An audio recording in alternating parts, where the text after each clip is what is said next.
Chapter 2, The Mask. Part 1. Although I knew nothing of chemistry, I listened, fascinated. He picked up an Easter lily that Genevieve had brought that morning from Notre Dame and dropped it into the basin. Instantly, the liquid lost its crystalline clearness. For a second, the lily was enveloped in a milk-white foam, which disappeared, leaving the fluid opalescent. Changing tints of orange and crimson played over the surface, and then what seemed to be a ray of pure sunlight struck through from the bottom, where the lily was resting. At the same instant, he plunged his hand into the basin and drew out the flower. "There is no danger," he explained, "if you choose the right moment. That golden ray is the signal." He held the lily toward me, and I took it in my hand. It had turned to stone, to the purest marble. "You see," he said, "it is without a flaw. What sculptor could reproduce it?" The marble was white as snow, but in its depths, the veins of the lily were tinged with palest azure, and a faint flush lingered deep in its heart. "Don't ask me the reason for that," he smiled, noticing my wonder. "I have no idea why the veins and heart are tinted, but they always are. Yesterday, I tried one of Genevieve's goldfish. There it is." The fish looked as if sculptured in marble, but if you held it to the light, the stone was beautifully veined with a faint blue, and from somewhere within came a rosy light like the tint which slumbers in an opal. I looked into the basin.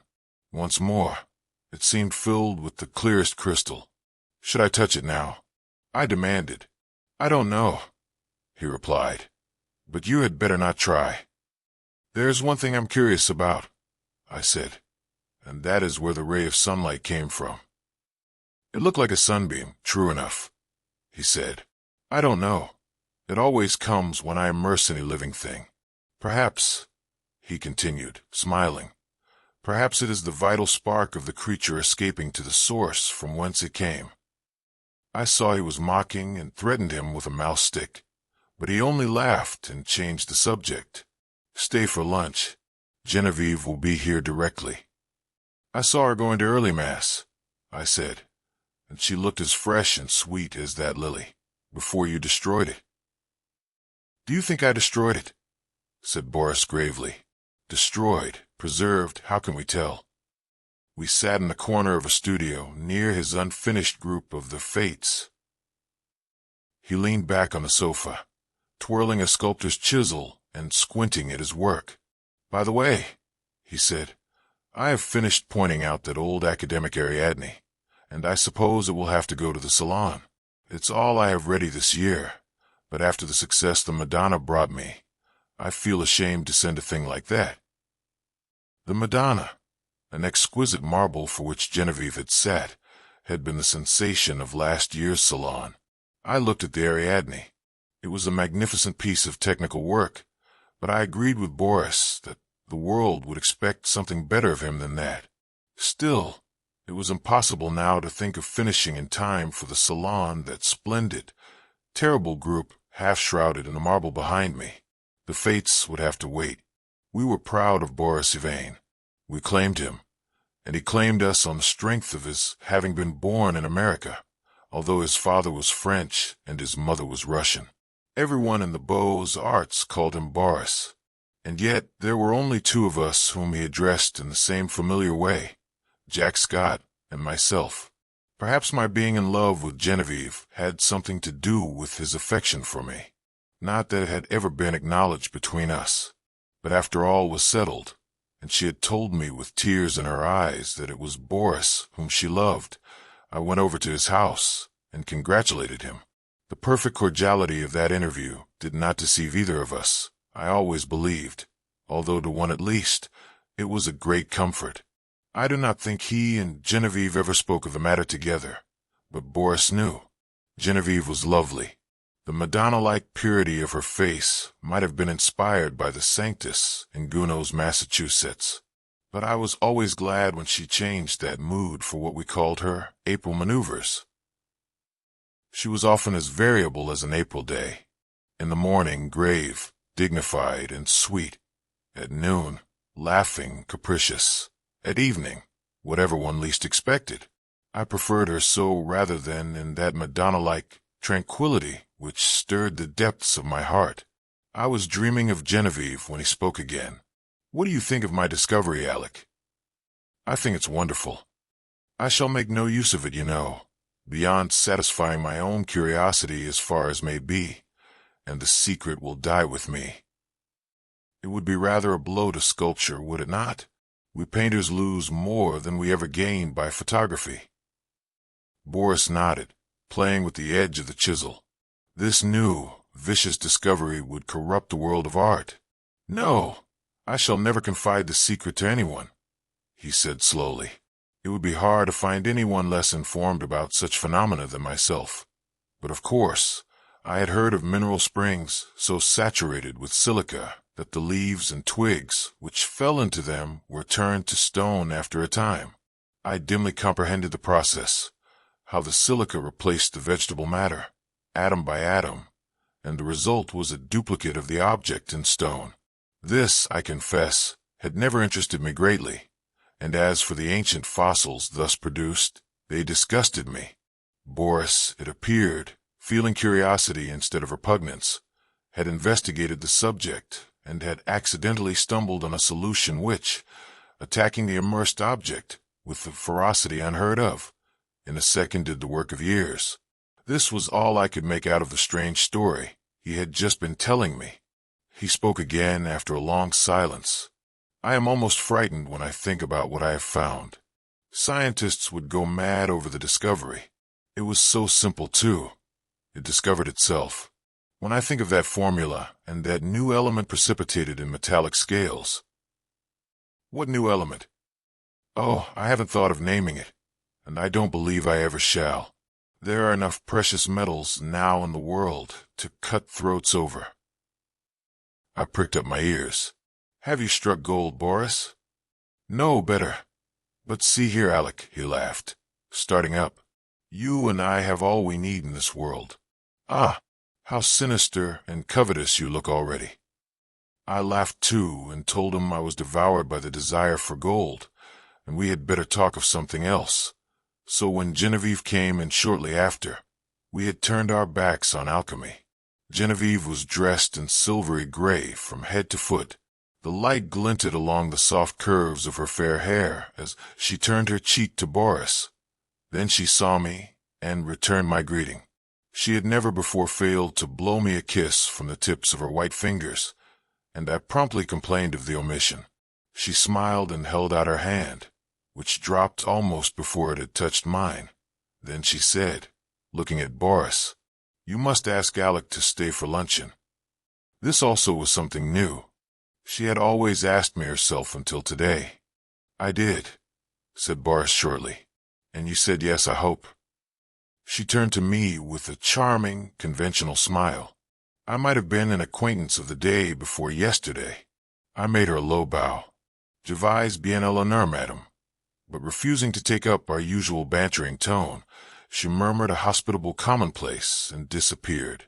Boris and I looked at one another. "I had better go home, don't you think?" I asked. "Hanged if I know," he replied frankly. While we were discussing the advisability of my departure, Genevieve reappeared in the doorway without her bonnet. She was wonderfully beautiful, but her color was too deep, and her lovely eyes were too bright. She came straight up to me and took my arm. "Luncheon is ready." Was I cross, Alec? I thought I had a headache, but I haven't. "Come here, Boris." And she slipped her other arm through his. "Alec knows that after you, there is no one in the world whom I like as well as I like him. So if he sometimes feels snubbed, it won't hurt him." "Allah Bener," I cried. "Who says there are no thunderstorms in April?" "Are you ready?" chatted Boris. "I ready." And arm in arm we raced into the dining room, scandalizing the servants. After all, we were not so much to blame. Genevieve was 18, Boris was 23, and I was not quite 21. Part 2. Some work I was doing about this time on the decorations for Genevieve's boudoir kept me constantly at the quaint little hotel in the Rue Saint-Cécile. Boris and I, in those days, labored hard, but as we pleased, which was fitfully, and we all three, with Jack Scott, idled a great deal together. One quiet afternoon, I had been wandering alone over the house, examining curios, prying into odd corners, bringing out sweetmeats and cigars from strange hiding places. At last, I stopped in the bathing room. Boris, all over clay, stood there washing his hands. The room was built of rose-colored marble, excepting the floor, which was tessellated in rose and gray. In the center was a square pool, sunken below the surface of the floor. Steps led down into it. Sculptured pillars supported a frescoed ceiling. A delicious marble Cupid appeared to have just alighted on his pedestal at the upper end of the room. The whole interior was Boris's work and mine. Boris, in his working clothes of white canvas, scraped the traces of clay and red modeling wax from his handsome hands and coquetted over his shoulder with the Cupid. "I see you," he insisted. "Don't try to look the other way and pretend not to see me. You know who made you, little humbug." It was always my role to interpret Cupid's sentiments in these conversations, and when my turn came, I responded in such a manner that Boris seized my arm and dragged me toward the pool, declaring he would duck me. The next instant, he dropped my arm and turned pale. "Good God," he said, "I forgot the pool is full of the solution." I shivered a little and dryly advised him to remember better where he had stored the precious liquid. "In heaven's name, why do you keep a small lake of that gruesome stuff here of all places?" I asked. "I want to experiment on something large," he replied. "On me, for instance." "Ah, that came too close for jesting. But I do want to watch the action of that solution on a more highly organized living body. There's that big white rabbit," he said, following me into the studio. Jack Scott, wearing a paint-stained jacket, came wandering in, appropriated all the oriental sweetmeats he could lay his hands on, looted the cigarette case, and finally he and Boris disappeared together to visit the Luxembourg Gallery, where a new silver bronze by Rodin and a landscape of Monet's were claiming the exclusive attention of artistic France. I went back to the studio and resumed my work. It was a Renaissance screen, which Boris wanted me to paint for Genevieve's boudoir, but the small boy who was unwillingly dawdling through a series of poses for it today refused all bribes to be good. He never rested an instant in the same position, and inside of 5 minutes, I had as many different outlines of the little beggar. "Are you posing, or are you executing a song and dance, my friend?" I inquired. "Whichever monsieur pleases," he replied with an angelic smile. Of course, I dismissed him for the day, and of course, I paid him for the full time, that being the way we spoil our models. After the young imp had gone, I made a few perfunctory daubs at my work, but was so thoroughly out of humor that it took me the rest of the afternoon to undo the damage I had done. So at last I scraped my palette, stuck my brushes in a bowl of black soap, and strolled into the smoking room. I really believe that, excepting Genevieve's apartments, no room in the house was so free from the perfume of tobacco as this one. It was a queer chaos of odds and ends, hung with threadbare tapestry. A sweet-toned old spinet in good repair stood by the window.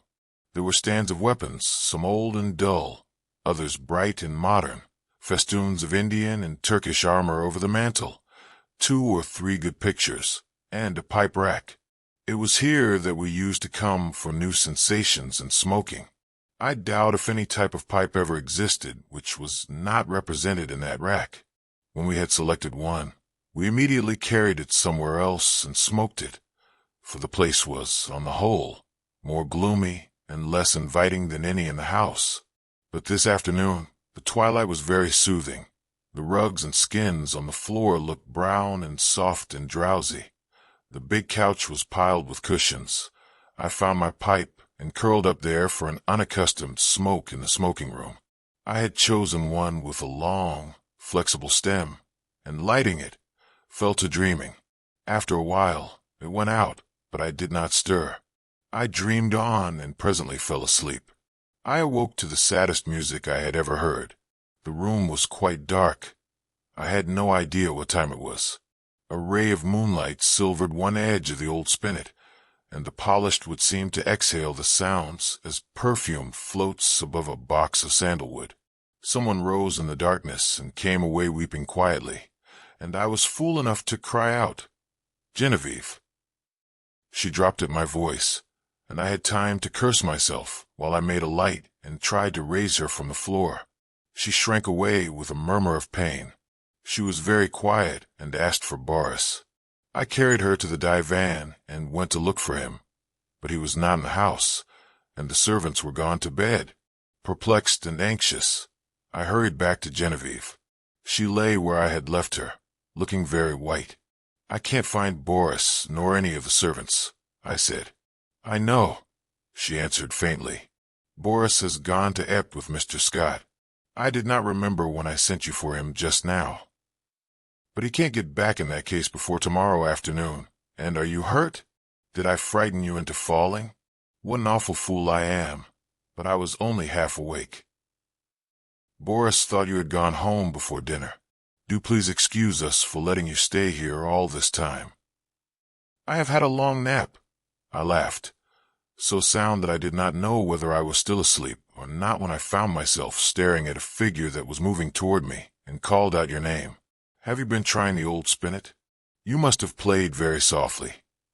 I would tell 1,000 more lies worse than that one to see the look of relief that came into her face." She smiled adorably and said in her natural voice, "Alec, I tripped on that wolf's head, and I think my ankle is sprained. Please call Marie, and then go home." I did as she bade me, and left her there when the maid came in. Part 3. At noon the next day, when I called, I found Boris walking restlessly about his studio. "Genevieve is asleep just now," he told me. "The sprain is nothing. But why should she have such a high fever? The doctor can't account for it. Or else he will not," he muttered. "Genevieve has a fever?" I asked. "I should say so, and has actually been a little lightheaded at intervals all night. The idea. Gay little Genevieve, without a care in the world, and she keeps saying her heart's broken, and she wants to die." My own heart stood still. Boris leaned against the door of his studio, looking down, his hands in his pockets, his kind, keen eyes clouded, a new line of trouble drawn over the mouth's good mark that made the smile. The maid had orders to summon him the instant Genevieve opened her eyes. We waited, and Boris, growing restless, wandered about, fussing with modeling wax and red clay. Suddenly, he started for the next room. "Come and see my rose-colored bath full of death," he cried. "Is it death?" I asked, to humor his mood. "You are not prepared to call it life, I suppose," he answered. As he spoke, he plucked a solitary goldfish, squirming and twisting, out of its globe. "We'll send this one after the other, wherever that is," he said. There was feverish excitement in his voice. A dull weight of fever lay on my limbs and on my brain as I followed him to the fair crystal pool with its pink-tinted sides, and he dropped the creature in. Falling, its scales flashed with a hot orange gleam in its angry twistings and contortions. The moment it struck the liquid, it became rigid and sank heavily to the bottom. Then came the milky foam, the splendid hues radiating on the surface, and then the shaft of pure, serene light broke through from seemingly infinite depths. Boris plunged in his hand and drew out an exquisite marble thing, blue-veined, rose-tinted, and glistening with opalescent drops. "Child's play," he muttered and looked wearily, longingly at me, as if I could answer such questions. But Jack Scott came in and entered into the game, as he called it with ardor. Nothing would do but to try the experiment on the white rabbit then and there. I was willing that Boris should find distraction from his cares, but I hated to see the life go out of a warm, living creature, and I declined to be present. Picking up a book at random, I sat down in the studio to read. Alas, I had found The King in yellow. After a few moments, which seemed ages, I was putting it away with a nervous shudder when Boris and Jack came in, bringing their marble rabbit. At the same time, The bell rang above, and a cry came from the sick room. Boris was gone like a flash, and the next moment he called, "Jack, run for the doctor. Bring him back with you. Alec, come here."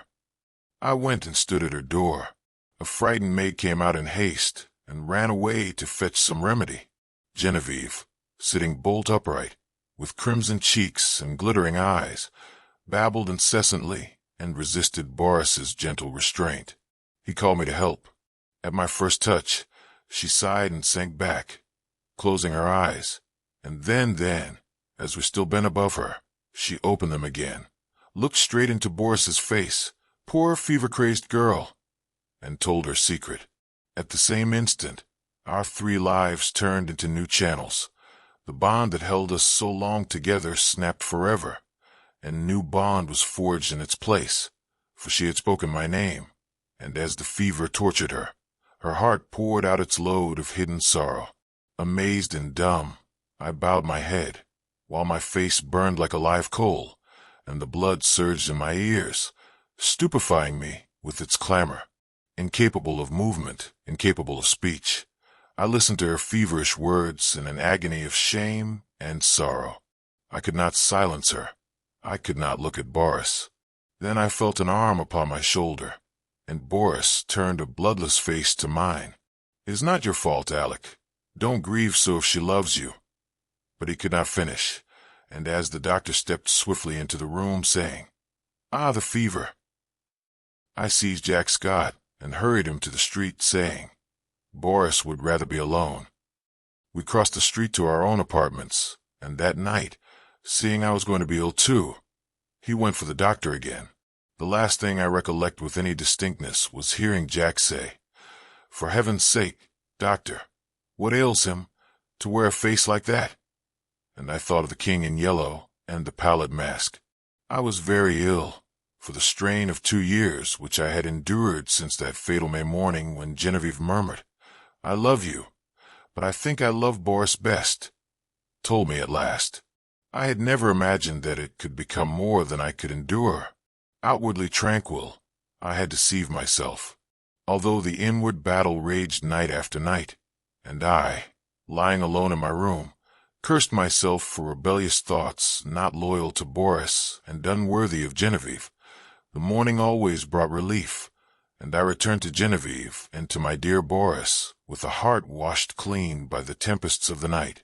Never in word or deed or thought, while with them, had I betrayed my sorrow even to myself. The mask of self-deception was no longer a mask for me. It was a part of me. Night lifted it, laying bare the stifled truth below. But there was no one to see except myself, and when the day broke, the mask fell back again of its own accord. These thoughts passed through my troubled mind as I lay sick, but they were hopelessly entangled with visions of white creatures, heavy as stone, crawling about in Boris's basin, of the wolf's head on the rug, foaming and snapping at Genevieve, who lay smiling beside it. I thought, too, of the King in Yellow, wrapped in the fantastic colors of his tattered mantle, and that bitter cry of Casilda, "Not upon us, O King, not upon us." Feverishly, I struggled to put it away, but I saw the lake of Halley, thin and blank, without a ripple or wind to stir it, and I saw the towers of Carcosa behind the moon. Aldebaran, the Hyades, Aller Hastur, glided through the cloud rifts which fluttered and flapped as they passed like the scalloped tatters of the King in Yellow. Among all these, one sane thought persisted. It never wavered, no matter what else was going on in my disordered mind, that my chief reason for existing was to meet some requirement of Boris and Genevieve. What this obligation was, its nature, was never clear. Sometimes it seemed to be protection, sometimes support, through a great crisis. Whatever it seemed to be for the time, its weight rested only on me, and I was never so ill or so weak that I did not respond with my whole soul. There were always crowds of faces about me, mostly strange, but a few I recognized, Boris among them. Afterward, they told me that this could not have been, but I know that once at least, he bent over me. It was only a touch, a faint echo of his voice, Then the cloud settled back on my senses, and I lost him, but he did stand there and bend over me once at least. At last, one morning, I awoke to find the sunlight falling across my bed, and Jack Scott reading beside me. I had not enough strength to speak aloud, neither could I think, much less remember, but I could smile feebly as Jack's eye met mine, and when he jumped up and asked eagerly if I wanted anything, I could whisper, "Yes, Boris." Jack moved to the head of my bed and leaned down to arrange my pillow. I did not see his face, but he answered heartily, "You must wait, Alec. You are too weak to see even Boris." I waited, and I grew strong. In a few days, I was able to see whom I would, but meanwhile, I had thought and remembered. From the moment when all the past grew clear again in my mind, I never doubted what I should do when the time came, and I felt sure that Boris would have resolved upon the same course as far as he was concerned. As for what pertained to me alone, I knew he would see that also as I did. I no longer asked for anyone. I never inquired why no message came from them. Why? During the week I lay there, waiting and growing stronger, I never heard their names spoken. Preoccupied with my own searchings for the right way, and with my feeble but determined fight against despair, I simply acquiesced in Jack's reticence, taking for granted that he was afraid to speak of them, lest I should turn unruly and insist on seeing them. Meanwhile, I said over and over to myself, how would it be when life began again for us all? We would take up our relations exactly as they were before Genevieve fell ill. Boris and I would look into each other's eyes, and there would be neither rancor nor cowardice nor mistrust in that glance. I would be with them again for a little while in the dear intimacy of their home, and then, without pretext or explanation, I would disappear from their lives forever. Boris would know, Genevieve. The only comfort was that she would never know. It seemed, as I thought it over, that I had found the meaning of that sense of obligation which had persisted all through my delirium, and the only possible answer to it. So, when I was quite ready, I beckoned Jack to me one day and said, "Jack, I want Boris at once, and take my dearest greeting to Genevieve." When at last he made me understand that they were both dead, I fell into a wild rage that tore all my little convalescent strength to atoms. I raved and cursed myself into a relapse, from which I crawled forth some weeks afterward to a boy of 21 who believed that his youth was gone forever.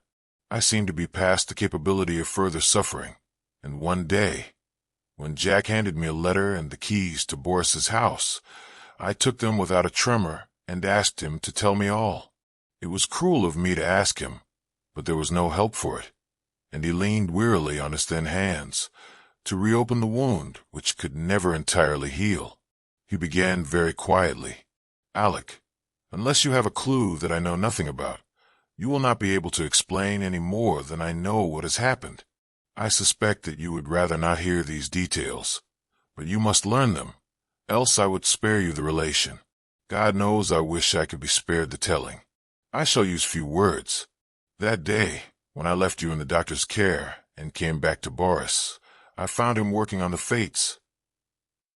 Genevieve, he said, was sleeping under the influence of drugs. She had been quite out of her mind, he said. He kept on working, not talking anymore, and I watched him. Before long, I saw that the third figure of the group, the one looking straight ahead, out over the world, bore his face, not as you ever saw it, but as it looked then and to the end.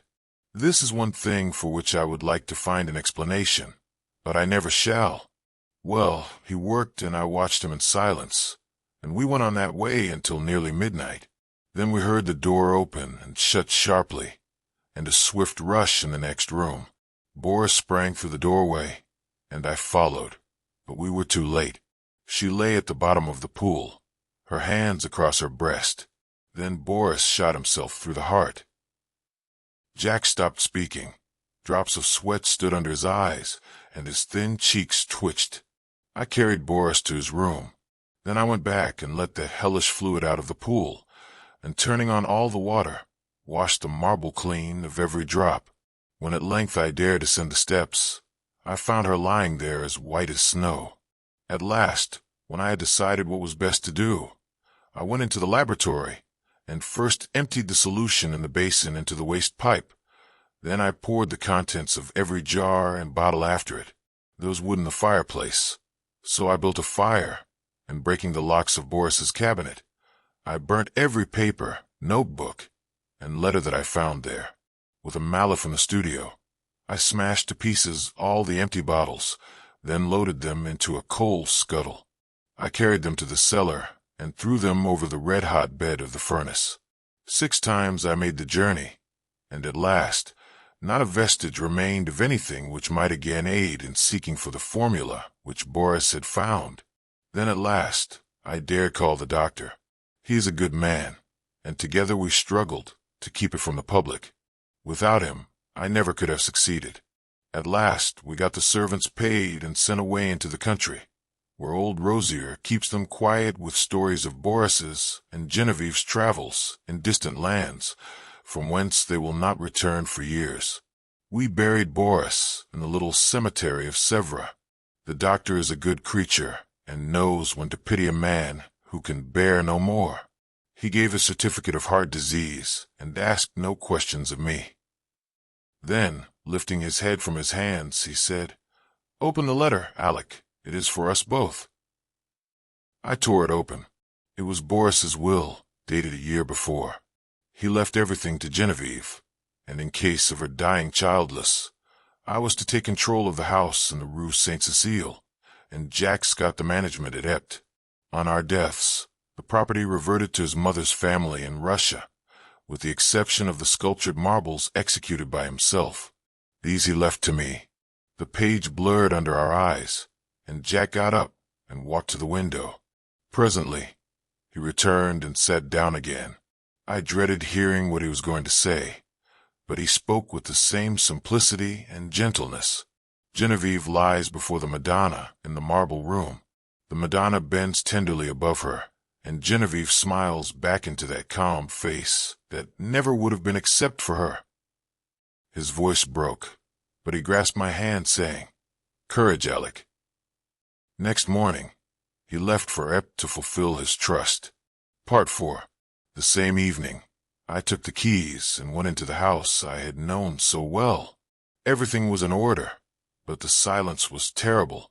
Though I went twice to the door of the marble room, I could not force myself to enter. It was beyond my strength. I went into the smoking room and sat down before the spinet. A small lace handkerchief lay on the keys, and I turned away, choking.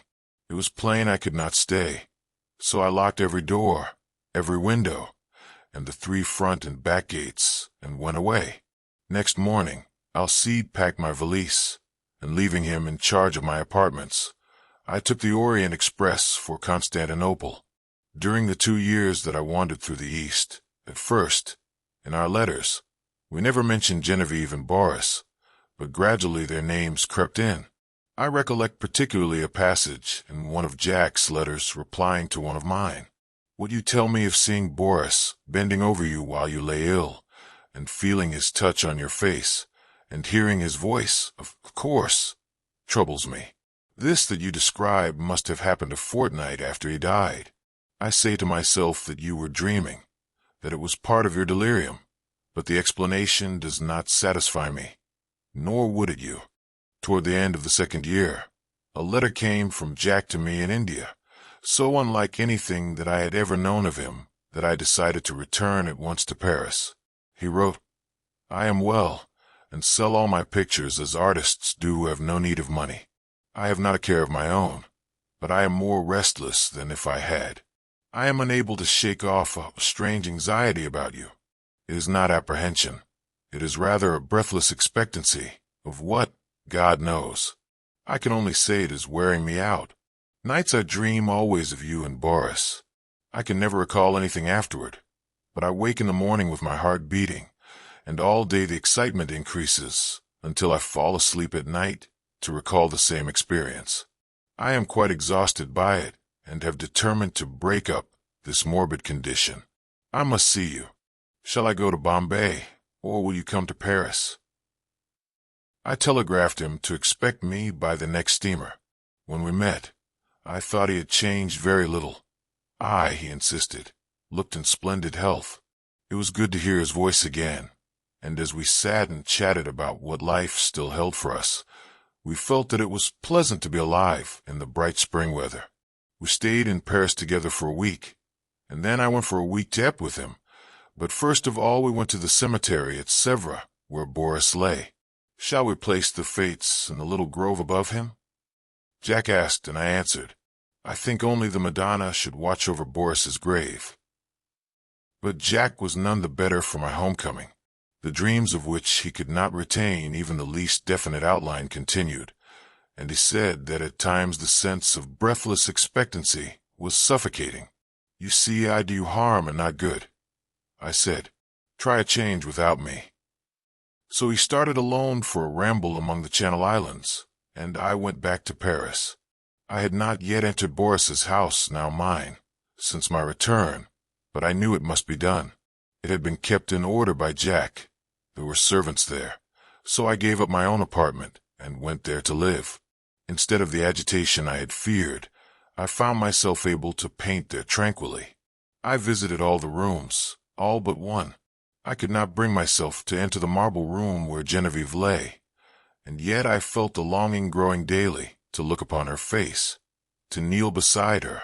One April afternoon, I lay dreaming in the smoking room, just as I had lain 2 years before, and mechanically I looked among the tawny eastern rugs for the wolfskin.